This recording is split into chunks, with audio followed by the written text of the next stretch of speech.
Okay, so I got this new set of baking tool set. So I'm breaking this out today. And we're going to make a pie crust. Best flaky pie crust you could ever imagine on the planet. You need 2 cups of flour.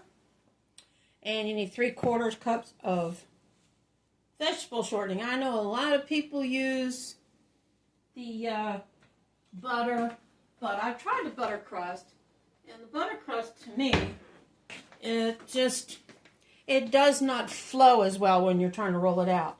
Now, I found something that helps this so much easier is Crisco, which is a vegetable oil or shortening, comes in these logs, and they're marked on them to where it tells you 4 tablespoons is 1/4 cup, etc. So you need 1 1/4 of one of these for 3/4 of a cup. One of these is 1/2 cup. Okay.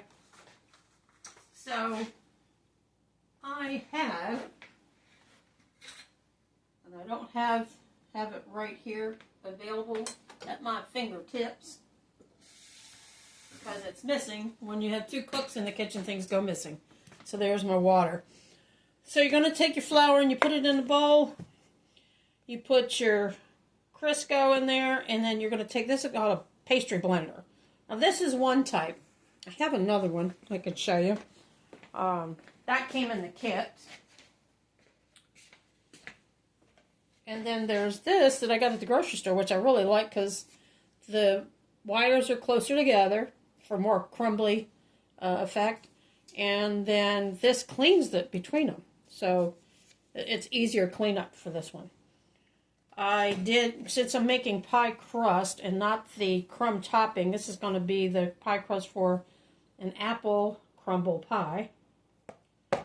I used this pastry blender, and you just smash it down in there until you get it be this little lumpy consistency. The next step that is needed, I need to find a fork because you need a fork to do this properly, is you got it 6 to 8 tablespoons of water to this, and you use a fork to actually fold it over. So this is a teaspoon, and if you didn't know, I can't find my tablespoon. I don't know where it's at. I guess I got a new set of spoons. 3 teaspoons is a tablespoon, so there's 1, and you want to drizzle it across the whole thing. 2, 3, 4, 5, 6. I usually start out with 2 tablespoons of water. 6 teaspoons makes 2 tablespoons.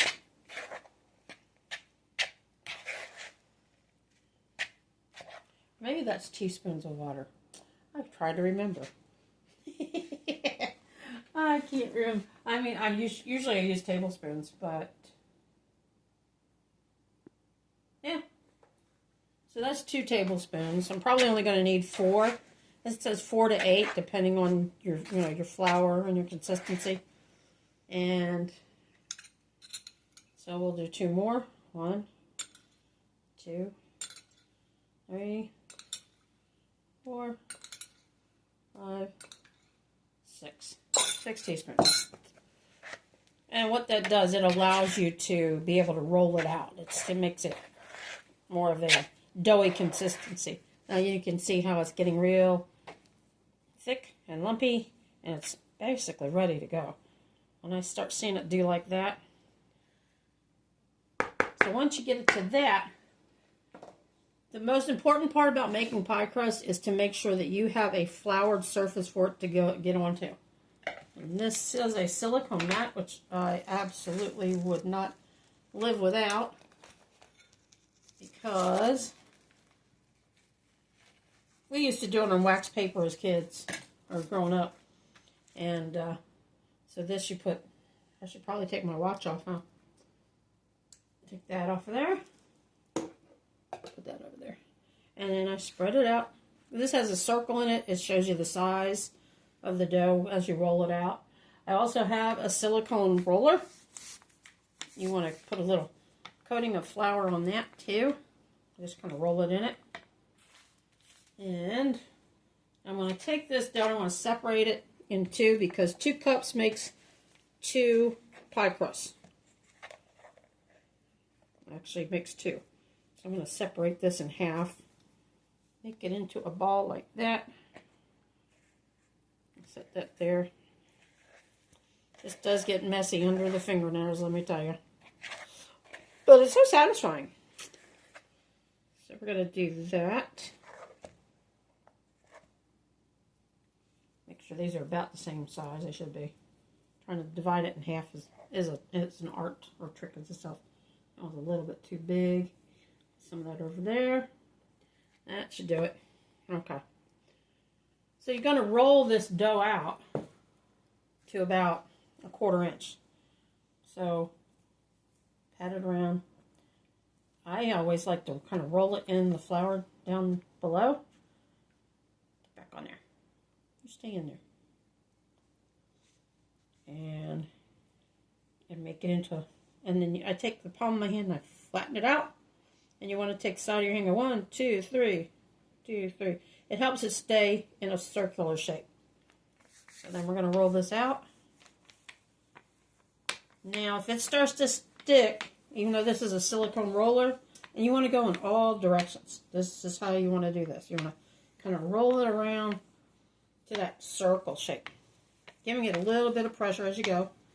Now, when it starts to stick to your rolling pin, which this will do, you take a handful of flour and you put it on your roller and on top of the pastry, your pie dough. And this is going to go into a 9-inch baking pan or pie pan. And having this little marking on here is really helpful. And what I do too, a lot of times, I'll make sure that I have flour under there, because I do not want it to stick. Silicone keeps it from sticking so bad, but when you make sure you have flour to roll under it, it makes it even better. So I'm going to roll this out to the full size of the circle there. That tells me I have enough to put it in my pan. You want to try to make sure the thickness is even all the way around. Okay, I'm going to get my pan. And you're probably wondering, how do you get it in the pan? Now, if you sit the pan on it this way, and you can see dough hanging around the sides, you've made it big enough. And I'm going to roll out just a little, because I see on one side here it's a little thicker than the other. You don't want on one thick side. Okay. And then you turn it this way to make sure you have at least a 1/2 inch around, all the way around. So I have extra, which is awesome. It's perfect. Now you're wondering, how do you get it in the pan without this tearing up? Well, there's a trick. I'm going to put one more little layer of flour on this rolling pin. Just like that. Put the pan there for a second. I'm going to roll my dough onto the rolling pin. Just like this. You do it real gentle. You don't squash it. Yes, there's a layer of flour under there, but that keeps your crust from sticking to your pan when you have that extra flour underneath. Now you want to hold it carefully and then just unroll it back into the pan. And wasn't that simple? Look how easy that was. And then you can adjust it from here. You can actually slide it around to where you have, it in position where you need it. Lift up the side and make sure that this lays against the pan. Now in this baking kit was this cute little gadget. Now normally I just use a paring knife. What you can do, take a paring knife and just run it across the edge. But this has a little leather cover and it has a blade. I've never used one of these, but I'm going to use it today. So I hold it up and then I just kind of cut it just below the lip of the pan. Like, here's the edge of the pan. This 1/2 inch right here, where I just trimmed it, is going to get folded under to make the fluting of the dough. And So you're just cutting off the excess. And then you're probably wondering, what do you do with the excess pieces? You take those excess pieces and you make pie crust cookies out of it. That's right. Cinnamon and sugar, or just sugar. You take the odd little shaped pieces and you put them on a cookie tray when you put your pie in the oven. And, of course, those you only cook for about 10 minutes. Turn this around. You can see this really works really well. It's a nice, clean cut. You can just kind of like drag it across there. Or you can take the pieces that you're cutting off like I am and put it, you know, incorporate it into the other ball. That I'm not going to trim it because it's pretty good. And this one right here, it's a little too thick. All right, so to flute it, this is where your fingers come in handy. You take the edge, then you fold it up. I fold it up all the way around first. Fold it under a 1/2 inch. 1/2 inch folded under. Like this. And like this. And like this. So it's kind of sticking up. Like that. And like that there. Now, flatten it down onto the ledge of the pan, just like this.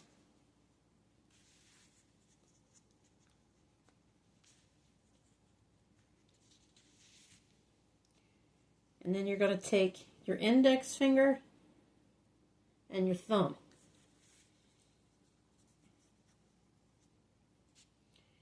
And with that flattened surface, this part that you just push down, you're going to make your little V's. And this, your scalloped edge goes just like that. Take this index finger and push it in. And you're going to go around, do that all the way around. Okay. It's very important that you have that 1/2 inch folded under, otherwise you won't get this pretty fluting. That's necessary for keeping your pie filling inside. It gives that little wall barrier.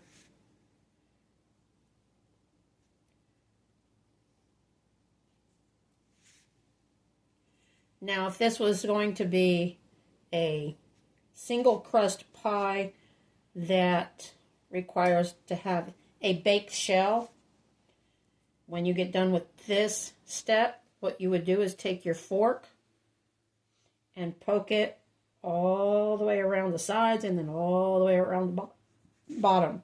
What that does is, for those pies that require a baked shell, it keeps, and then I pat the top down just so that it has that nice finished edge. Just kind of pat it down so it's flat. And now it's ready for me to put my apple mixture in. But that is the most beautiful pie crust, and it wasn't hard, as you can see. I have enough to make a second pie, so I might make a pumpkin pie later. But this is meant for an apple crumble pie. And this is a great set. It has all the biscuit cutters in it.